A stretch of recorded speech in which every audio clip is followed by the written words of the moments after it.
Now that Tesla has announced their premium connectivity prices, this is a good time for me to kind of go over how I've been using the connectivity as a whole since I picked up the car.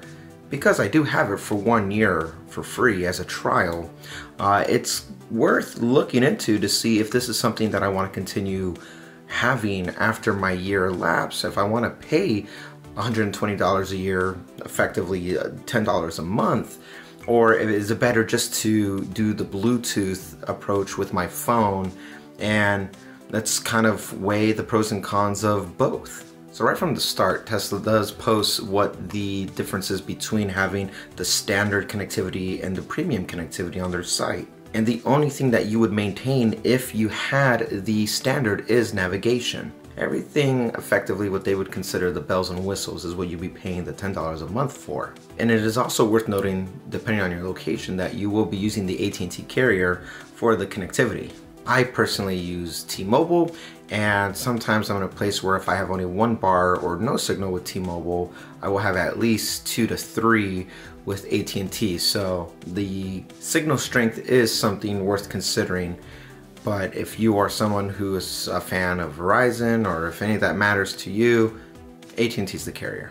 So now we're actually going to move into the car, and I'm going to kind of show you how I navigate and operate on the inside of the car.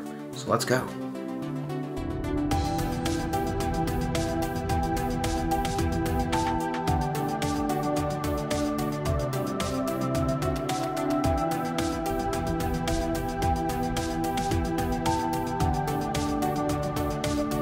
Alright, so we are here at the beautiful Lake Murray in San Diego, and yes, it is very gray and wet and raining today, very uncharacteristically un-San Diego, but nonetheless, this is a beautiful spot.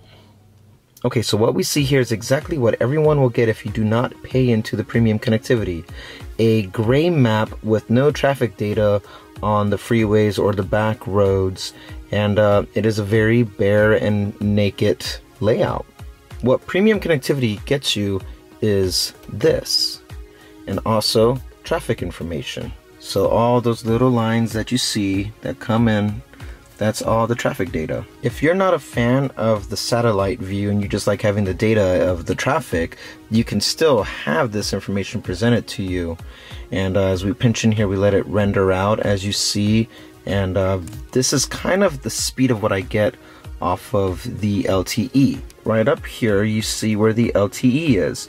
And that's 2 bars for AT&T, surprisingly, which is actually kind of low. But nonetheless, there it is. So I personally like to use this feature like this, or I like to have it on, but I always do use the traffic data that's presented because I find it helpful.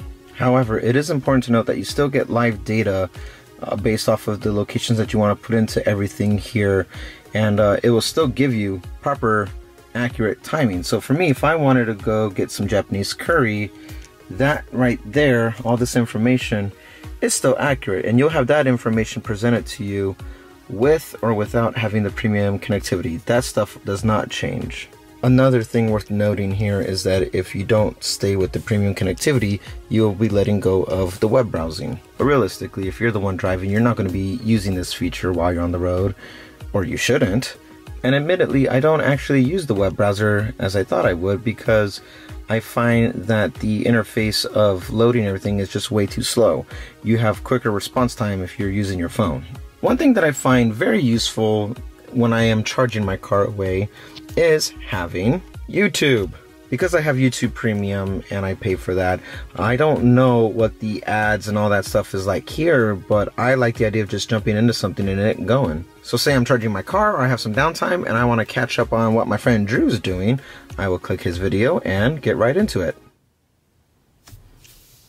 Officially available to order. I have personally found that YouTube actually runs very, very slow, and there's a lot of lag, and the UI is very buggy as a whole on here, but it's still convenient to have it on a full display than instead of having my phone docked right here, which most of the time would just be sitting there like that anyway. So yeah, the screen real estate is very convenient to have right here. And when we jump into the music section of it all, not once have I used karaoke, Spotify, TuneIn, or any of these other things. 100% of the time my phone is paired and I am just streaming whatever's going off of Apple Music or podcasts or Audible. I do not use any of these features. Now, is this to say that I won't use these features ever? No, not necessarily, but realistically, my use case of using this stuff now is bare bones.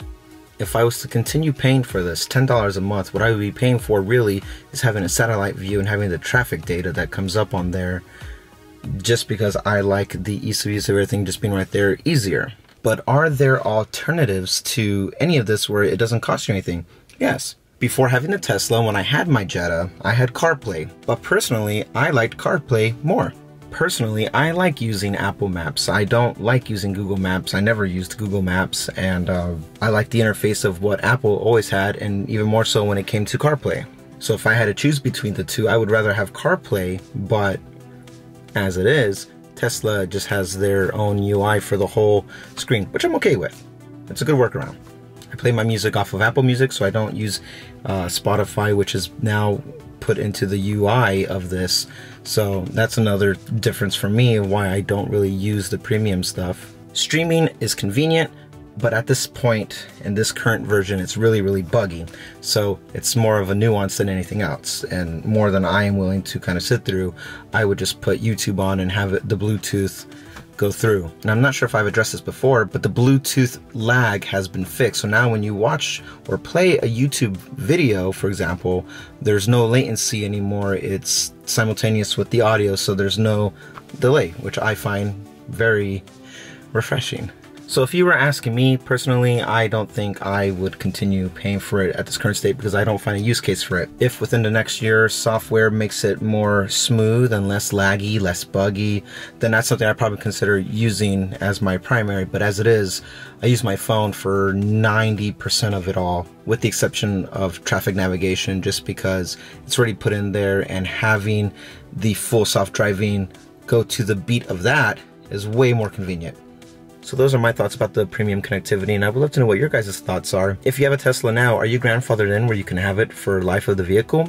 Or are you like me, where you got it past July 1st, 2018, and you're kind of on a trial, or you're past your trial? Let me know what your thoughts are, and I will be sure to, engage with you guys. I will see you guys and talk to you guys soon. Bye.